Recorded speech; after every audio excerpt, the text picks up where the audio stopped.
Hello, welcome to Screen Talk with yours truly, Nomfanelo. So I've been seeing online for the past couple of days that apparently there's some controversy happening in regards to this movie called Stop That Train, where allegedly AI was used for the visual effects. So I remember like when this was discussed online, I first saw this tweet by Ben Eels where he says RuPaul movie apparently confirmed to contain mass amounts of Gen AI with the top built VFX company literally being AI based. Secret blessing that shit ain't playing in the UK. It so far has 1.3 million views. And then he added another tweet saying, people asking for a source that isn't just my friend's letterbox review. I have now received an official source that takes this from apparently confirmed to 100% confirmed. That is interesting. So, before we get into the company, I do want to share the letterbox review that he's referring to. So, Gloria Cook reviewed the movie on May 28th, gave it 1 star. Says here, my soul may forever be tainted by having made eye contact with RuPaul from the front row while he gave his introductory speech. This is very bad and not funny, and I also have little tolerance for this kind of gay culture. Very much consider walking out. Also, if the film wasn't bad enough on its own, it's one of the most conspicuous uses of AI I've seen in the film, with a lot of VFX looking like Gen AI, and doubt about how much of the obvious stock footage might also be. Confirmed in the end, credits that Acme AI was the top billed VFX company on the film. And then added update, the director Adam Shankman disputed AI claims. I still believe he's lying. I wrote a thread on Twitter if you'd like to see my evidence. So we'll get into that thread in a bit. But yeah, with this review, it blew up for obvious reasons. Um, but yeah, I'll leave a link here in the description if you want to take a look at this. So let's go to the article that the person mentioned. So this comes from Village Voice. Oh, forgot to mention. So with the movie Stop That Train, it's a comedy movie. It comes out, I believe, next week on the 12th. So I assume that with the reviewer saw an advanced screening of the movie. I'm not too sure on that, but yeah. So the movie comes out publicly on June 12th. So that's like in a week or so. So, anyways, back to the article here from Village Voice. So the article came out back on the 25th of May. Says here Ryan Kavanaugh and Acme AI and VFX bets on AI to reinvent film production economics. And here they show like a behind the scenes photo of there's this Doug Lyman movie that's coming out where supposedly they used AI for that stuff, and I'm assuming it's with this company, Acme AI and FX. So I'll leave a link for this article in the description. But essentially, it mentions here that with the company led by Kavanaugh, Garrett Grant, Lawrence Gray, and Matthew Kavanaugh, apparently they spent close to 2 years working on a production model that uses proprietary AI technology and gray stage performance capture to create photorealistic digital environments around live human performances. Now, I'm not an AI expert, but I thought with AI was not proprietary, but I guess now it is. I'm not too sure on that. But anyways, apparently the company claims that with their technology can reduce below the line costs and shorten shooting schedules while keeping actors, writers, directors, and department heads in place. Okay. It says that distinction is central to Acme's market positioning, and they're pitching themselves as a production infrastructure company rather than a replacement for creative labor. I don't know if I buy that, but because we've seen so far with a lot of these AI related headlines, they want to replace um, mainly like crew members below the line and all that stuff. But I don't know. We'll have to see if this is actually the case with this company. But I don't know. I'm kind of skeptical on that. Apparently, they claim they could deliver films at roughly 20% of traditional below the line costs and cut shoot schedules by 60 to 70%, so on and so forth. It says the company is serving as VFX and AI partner on Stop That Train, the new film from Adam Shankman. So yeah, I think like when people are talking about this whole controversy with Stop That Train, I think yeah, with the fact that in this article they mentioned that yeah, they're serving as a VFX and AI partner, um, is like a confirmation that the movie used AI. But apparently, the director Adam Shankman he denies the claims that they did not use AI. So let me just pull up his statement. So it says here, "Hey everyone, every shot in the film was made by human hands. It's come to my attention that there is some online speculation that Stop That Train is full of fully generative AI shots, and I'm here to tell you that this is patently not true.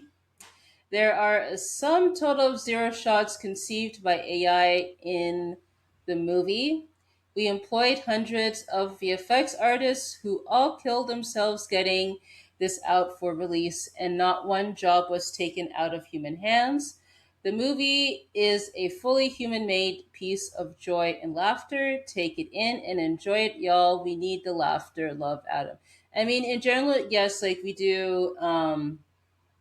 Need laughter and all that stuff. But yeah, from the responses I've seen so far to his statement, many are not buying it because, again, if we go back to the article here, they say the company is serving as VFX and AI partner on the film. So, how can he say that there were no uses of AI, but here is stated otherwise? So it's like, what is going on?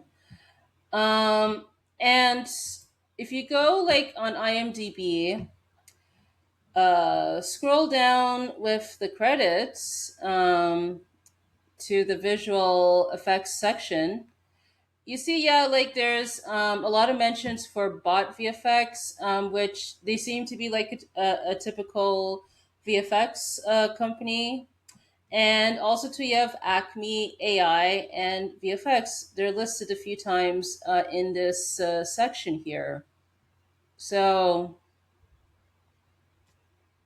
yeah, I don't get why the director's saying that there's no uses of AI, but there seems to be stuff otherwise to hint that they used AI. So I don't know what is up with that. And then, so I want to go to Claire Cook, who did the letterbox review. I want to look at her whole thread here. So she says here, I'm the reviewer who started the speculation that the film used generative AI. While many repeating this claim haven't seen the film, I have and can point out what I'm talking about. I know what I saw, no matter how the film's director or PR team may try to spin it. So here's she posts a photo of her letterbox review. And also to here is the, I guess, the headlines from different outlets that essentially says the director denies the AI use in the film. And then here she says, with this, here's a selection of VFX shots from the official trailer released 2 weeks ago. If you're like me, when I saw these shots in the theater, you'll notice something is off. I mean, yeah, like I think I did. I see that I saw the trailer like prior to this whole controversy. Um, it definitely looks cheesy. I'm assuming that's the tone with the movie. Looks like they're going for a campy vibe and all that stuff. But yeah, in terms of certain shots like this, it does look off. Um, it could be because of the AI allegedly or the VFX, but I think probably also too with the way that it's shot. So who knows what is going on? And then continue. And then it says these shots clearly look like they're at least imitating CGI, but no CG artists are credited on IMDb. And I already shared this page of the all the credited people, at least according to IMDb, that worked on the visual effects. And then says here, look at these comparisons. The train designs vary shot by shot, with the number of windows in the carriages changing shot by shot. With CG models, there would be no reason for these differences. So it says here, with this shot, 8 large windows in carriages, 6 large windows in cab. And then you notice design, 2 small windows for door, then larger window to the right. Um, and then here, yeah, it says 6 large windows. Oh, interesting. In the carriages, 3 large windows in the cab. So I guess there's no consistency there. Um, so yeah, it seems like with the windows here, yeah, no consistency, even though it's the same train. And then mentions here, notice the odd texturing on rocks and lack of support, like for the bridge. So there's that. And then she talks about Adam Shankman's statement that I went over, um, and felt that with the statement is intentionally vague. And then says here, I can't say for sure that the film is using generative AI, but they credit a studio specializing in using AI for cost cutting measures. Don't credit any 3D artists. World of Wonder has no issue using Gen AI in the past, and the shots look a lot like AI. And then last one here, and it matters to me because I'm a trans lesbian and VFX artist, and like many other queer artists, I'm currently out of work and struggling to pay bills. We need to take a stand against generative AI as a cost cutting measure and hold queer creators to that same standard. Yeah, so there is that. So I have not seen the film, so I can't say for sure, just based on looking at it, if they used AI. But definitely, yeah, like it does look off. I don't know if it's because of the effects or the way that it was shot, like, or the certain choices that was made during production. Who knows? Or maybe a combo of all those things. But yeah, that's I think that's it for now. Like in terms of this whole controversy with the AI aspect, allegedly, of this. But yeah, I'm really curious if more is gonna come out of this. But